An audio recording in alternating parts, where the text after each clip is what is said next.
Parfait. Bonjour à tous. Bienvenue à cette conférence de presse de la ministre Anand pour faire une mise à jour sur les évacuations au Soudan. Alors, il y aura une adresse de Mme Anand pour commencer, Mme la ministre. Les gens aussi qui sont sur la ligne et qui pourront répondre à vos questions un petit peu plus tard, nous avons le chef d'état-major de la Défense, général Wayne Eyre, et également Sébastien Beaulieu d'Affaires mondiales Canada. Vous pourrez lever votre main virtuelle si vous avez une question à poser un petit peu plus tard, mais d'abord, on écoute Madame la ministre, c'est à vous. Good morning, everyone. Bonjour. I'm here again to provide an update on Canada's efforts to evacuate citizens and other affected persons from Sudan. I'm also joined by the Chief of Defense Staff, General Wayne Eyre, as well as Sébastien Beaulieu, Director General and Chief Security Officer at Global Affairs Canada. Le Canada poursuit ses efforts pour aider les citoyens canadiens, les autres personnes éligibles et les ressortissants étrangers à quitter le Soudan, où la situation en matière de sécurité continue de se détériorer et des murs volatiles, dangereuses et imprévisibles. Jusqu'à présent, 6 vols d'évacuation canadiens ont eu lieu, dont 2 hier. Les vols d'évacuation canadiens d'hier ont été effectués à l'aide d'avions CC-130 de l'aviation royale canadienne et ont transporté environ 205 passagers hors de Soudan, dont environ 60 Canadiens. To date, Canada has conducted 6 evacuation flights from Sudan, including 2 yesterday. Yesterday's evacuation flights took place with Royal Canadian Air Force CC-130 aircraft, and approximately 400 Canadians and permanent residents had been evacuated from Sudan, including on Canadian and Allied flights. And also, as of this morning, I can share that there remain roughly 230 Canadian affected persons seeking assistance and information through Global Affairs. To those seeking assistance still in the region and the family members here in Canada, we are doing our utmost to assist you. Canada has officials in the region, including members of the Canadian Armed Forces, Global Affairs Canada, and Immigration, Refugees and Citizenship Canada, who continue and will continue to assist you in evacuations. Canada and our allies are continually assessing how we can assist our citizens in leaving Sudan from various locations. Hier, je vous ai dit que la possibilité d'évacuer par voie aérienne depuis Wadi Sayyidna était en train de prendre fin en raison des conditions dangereuses et instables sur le terrain. Le Canada et ses alliés se sont étroitement coordonnés pour évacuer le plus grand nombre de personnes possible de cet endroit le plus longtemps possible. Mais en raison des conditions dangereuses et en accord avec les décisions prises par nos alliés, aucun autre vol canadien n'est prévu à partir de l'aérodrome de Wadi Sayyidna. Cependant, notre travail n'est pas terminé et le gouvernement du Canada travaille avec ses alliés pour trouver d'autres moyens pour ses citoyens de quitter le pays. Yesterday, I mentioned that the window for air evacuations from Wadi Sayyidna is closing because of the dangerous and volatile conditions on the ground.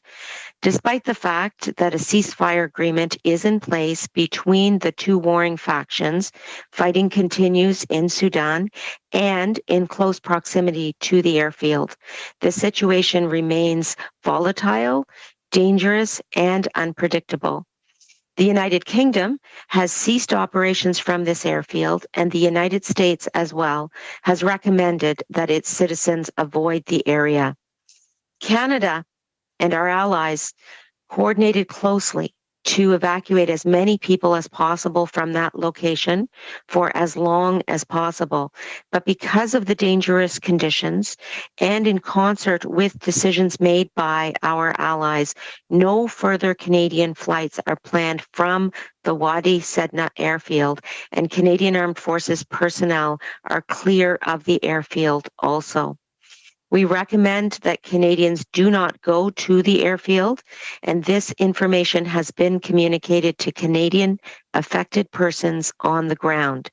However, our work is not done, and the Government of Canada is providing consular assistances through Global Affairs Canada and working with allies to find possible ways for those who wish to depart Sudan. At this point, we are asking Canadians to listen to advice from Global Affairs Canada, which will provide additional information about possible departure options via Port Sudan.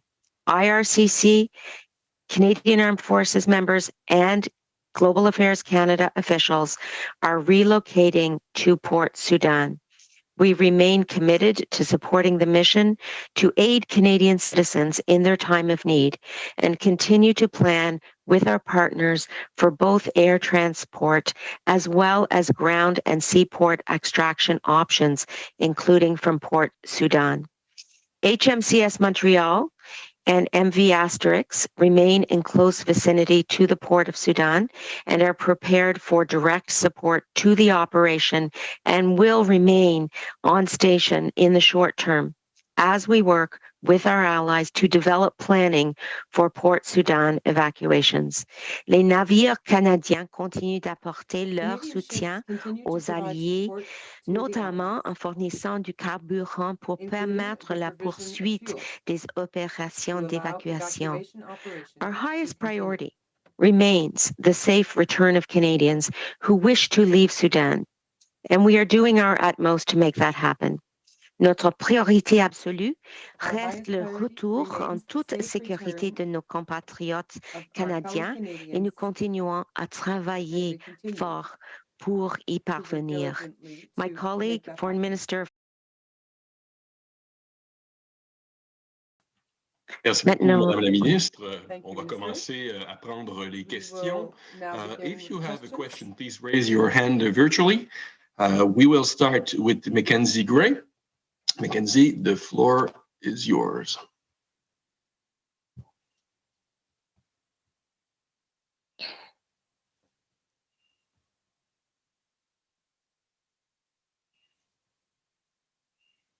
First question is for the Defense Minister.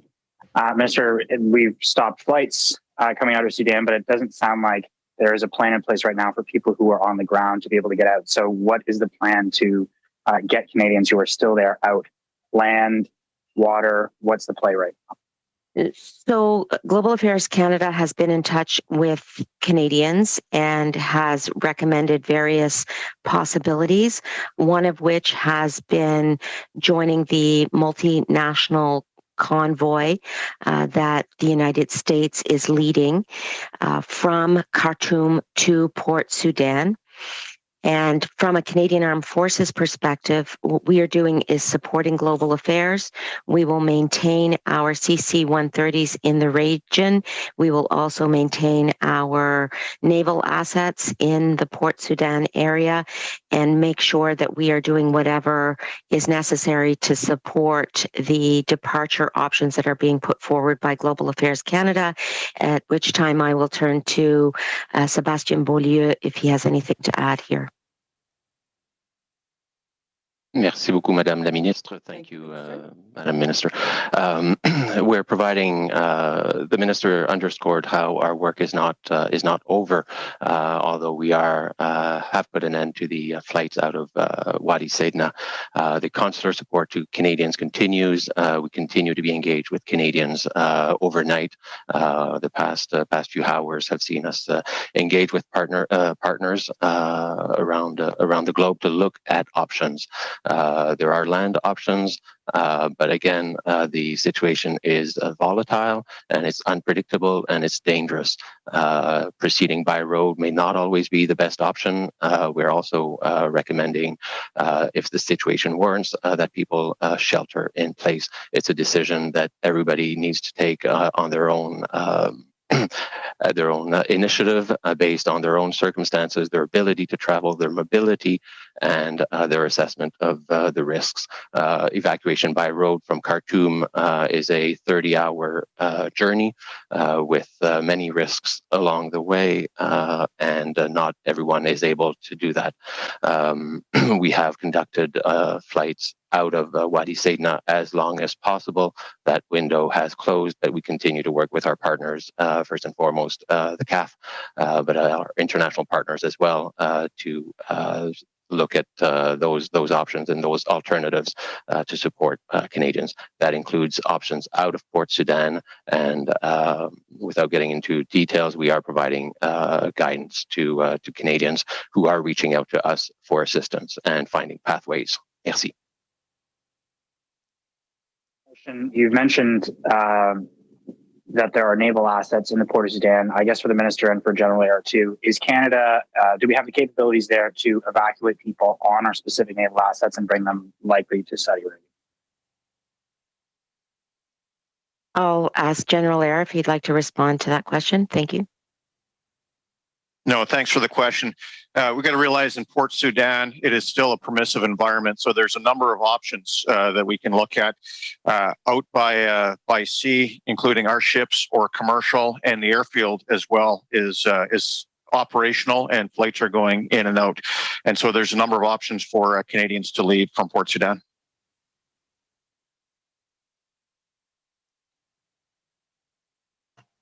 Okay, we will go to the next question. Christian Passline from CBC.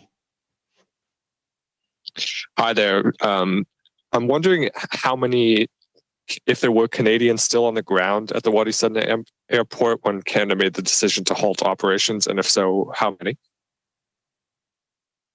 Chief Defense.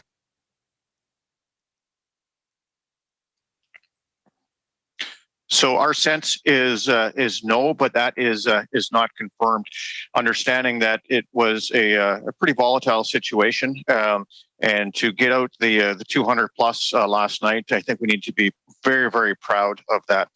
There was fighting around the airport as our aircraft were approaching. In fact, our pilots on night vision goggle were able to see small arms exchanges as they approached. So very, very proud of the actions of our air crew, of our people on the ground to get 200 plus out.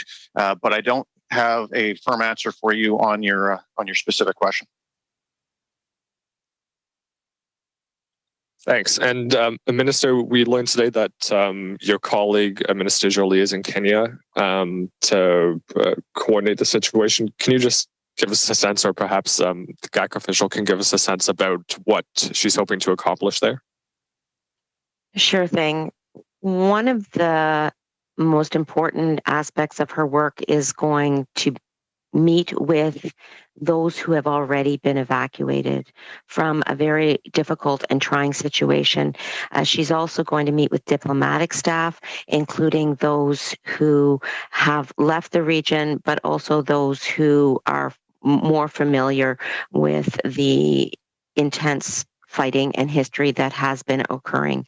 Kenya has played a key leadership role in the region in striving for peace and addressing humanitarian needs in the region, and has been very much relied upon in terms of a leader towards a peaceful solution. She is also planning to meet with humanitarian groups in the region, and she will offer Canada's support as a leader in these situations, striving for peace, striving for stability, and supporting democracy. Thank you. We will continue with Judy Trin from CTV. Hi there. This question is for General Eyre. We know that in previous conversations, the minister had said that special operations soldiers were in the region. What are they doing? Are they venturing into Khartoum in any way, helping to extract Canadians? We know, for example, the Americans had sent the Navy SEALs team to evacuate their embassy staff. What can you provide some details? Are they providing protection? Will they be providing protection to the convoy? Are they providing protection at Port Sudan? And the second question is, you had mentioned a 30-hour journey, I believe. Mr. Billio had mentioned that. It is an 800-kilometer journey. What can you tell us about the protection for that convoy? So first of all, what is the role of special operations, and how will you protect the convoy?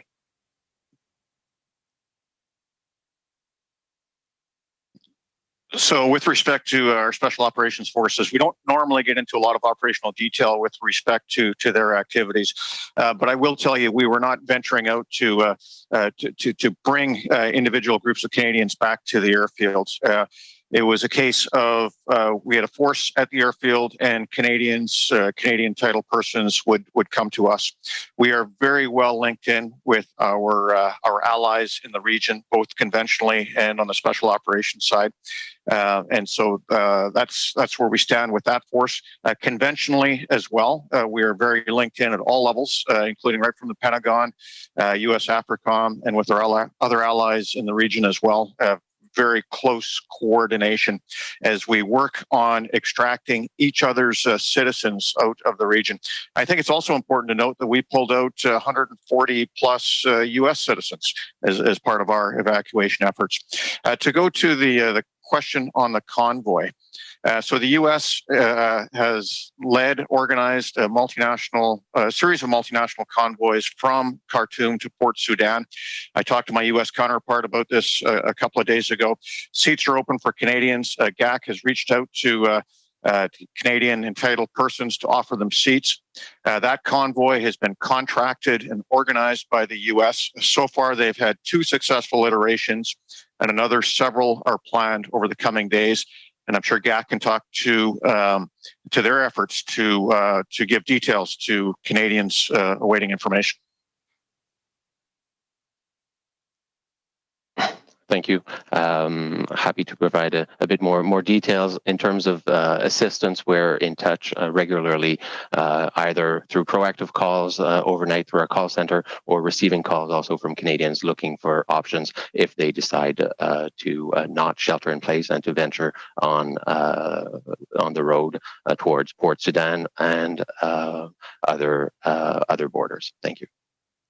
And we will continue to assess those options as they evolve, as the conditions allow, and that support is a 24/7 support. We have a hotline to support those calls and that engagement with Canadians in need of help. Merci. You have a follow-up, Judy? General Eyre had mentioned 140 Americans were extracted. I'd like to get a sense. I was reading also Philip Lupul's tweets this morning, Canada's ambassador to Sudan, in which he mentioned that Canadians were also evacuated with the help of American forces earlier on. Can you provide any more details about,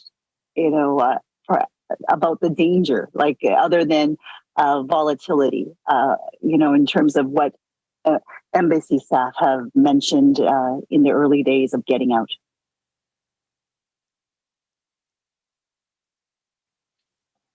So that evacuation of our diplomatic staff was coordinated with the U.S. And again, I had numerous conversations with my U.S. counterpart about that to make sure that we were well lashed up for that.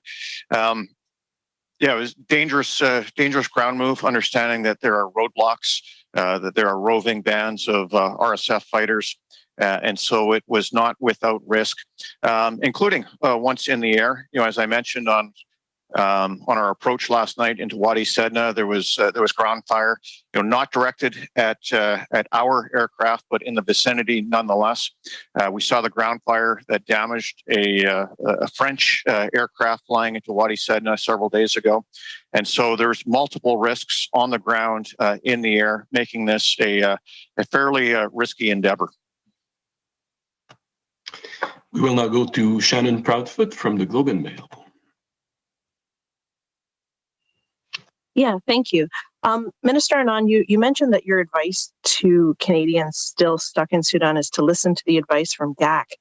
But I'm wondering, how do you communicate or keep tabs on people who are there in a situation this sort of chaotic and unruly? Can anyone, I would welcome anyone's input on this, give us more of a sense of how you're keeping in contact with people and keeping tabs on them in something this volatile that I think is a bit hard to picture in a granular way from Canada? Okay, thank you. I'll start and then I'll ask Mr. Beaulieu if he'd like to add anything.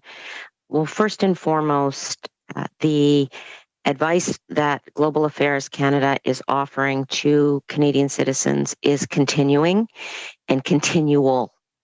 And so it is iterative and occurs on an ongoing basis.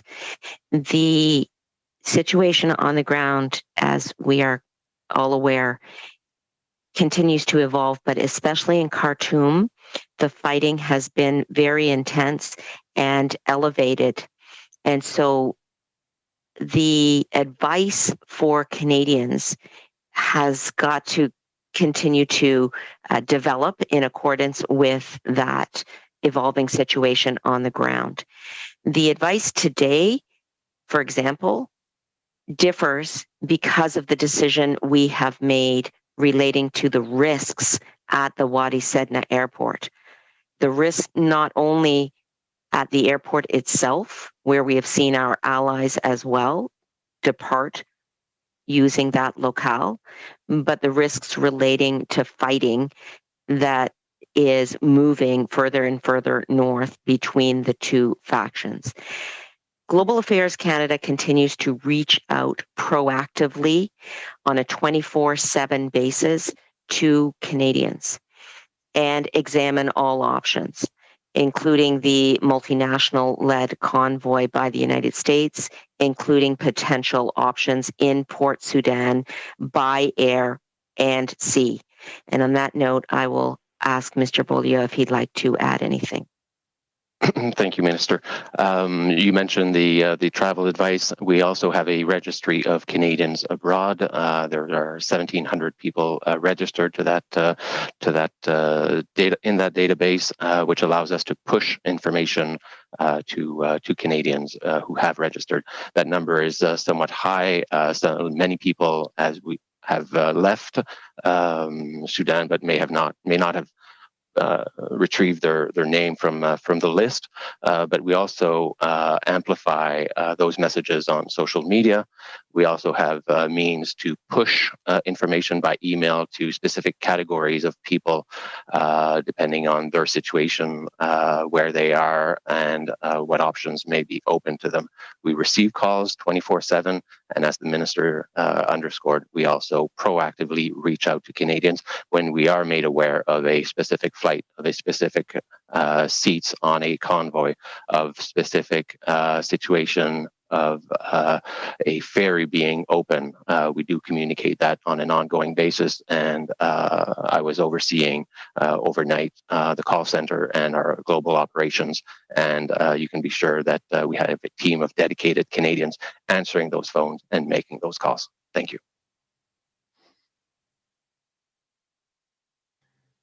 Any follow-up, Shannon? Yeah, my follow-up question, a sort of broader lens one. What did you learn from the evacuation attempt in Afghanistan that's informing this effort this year? Well, I'll begin and then I'll ask General Eyre if he'd like to continue, given he has served in the region and now serves as our CDS. The one large difference is that there is no Canadian large footprint in the current environment.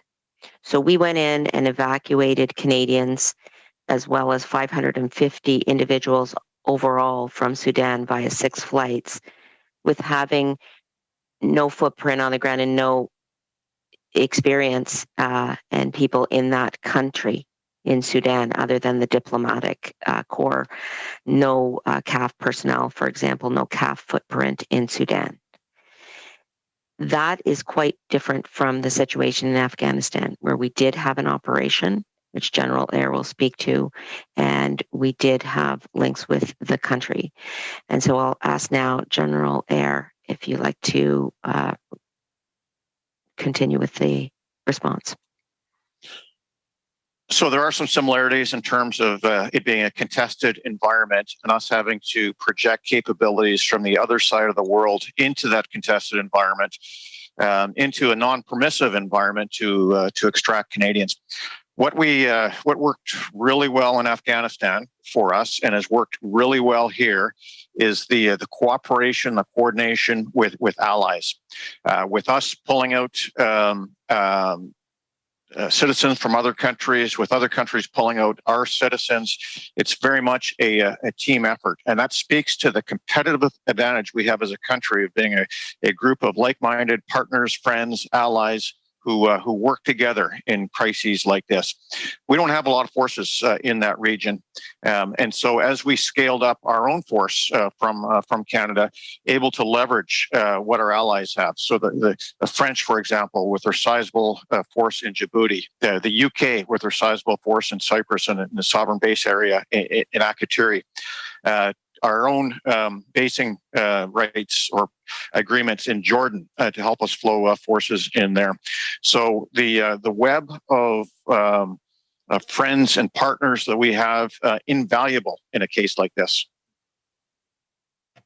Thank you very much. We still have, sorry. If I could just add a couple of points, because these don't always come out in the responses to question, and that is the point about our allied link up and the importance of our allied efforts in this current situation in Sudan. So, for example, we received just in the last 48 hours a letter from France thanking us for assisting their assets with refueling from our naval assets. We have lifted approximately 140 Americans out on our flights. And that's the type of coordination that we are witnessing on the ground in this instance, but was also in place in Afghanistan. And it's important to remember, as General mentioned, that at all times, our teams are in communication with our allies on the ground in terms of the risk assessment, in terms of the types and means of evacuation, in terms of placing citizens from other countries on Canadian planes. And that is the type of collaboration that we will continue to see, I'm sure, but has certainly been foundational in this effort in Sudan and was present in Afghanistan also. Thank you. Thank you.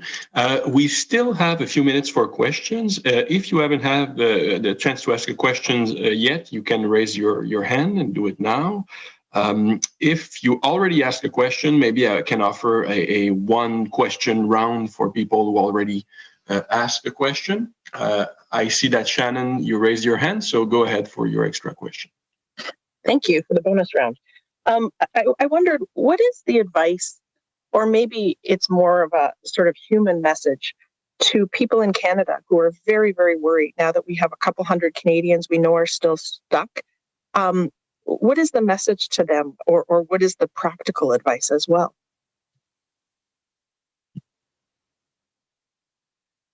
Mr. Beaulieu, would you like to take this one? Sure. Well, the advice to Canadians in Canada is certainly to also be in touch if they have loved ones in Sudan that require our assistance. Sometimes we do communicate directly with Canadians in Sudan, but sometimes we also work through the families and close relatives to be able to gather the information on those clients seeking our help. So please do reach out to us, and we will pick up that phone and act on that information in real time, working with our partners, not only the Canadian Armed Forces and IRCC and CBSA, but also our partners around the world. In real time, we exchange valuable information and insight on opportunities, whether it's about exchanging or placing people on other people's plane, other countries' planes, or getting some insight on options by land and by air. Thank you. And I'll just add as well, if I could, that as of today, we can be ensured that Sudanese nationals in Canada can apply to extend their stay or change their status as a visitor, student, or worker free of charge. And this includes free open work permits that provide access to the labor market and greater flexibility to support themselves while they're in Canada. These measures are going to help protect the Sudanese population already in Canada, keep families together, and keep them safe with a safe environment in which to live. And I want to stress this support that the Government of Canada is also offering. Thank you. And we will do a last question from Judy Trin from CTV.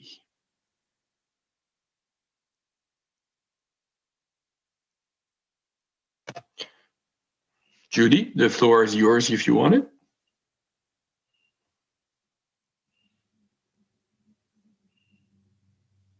Sorry about that. I was muted. Hi.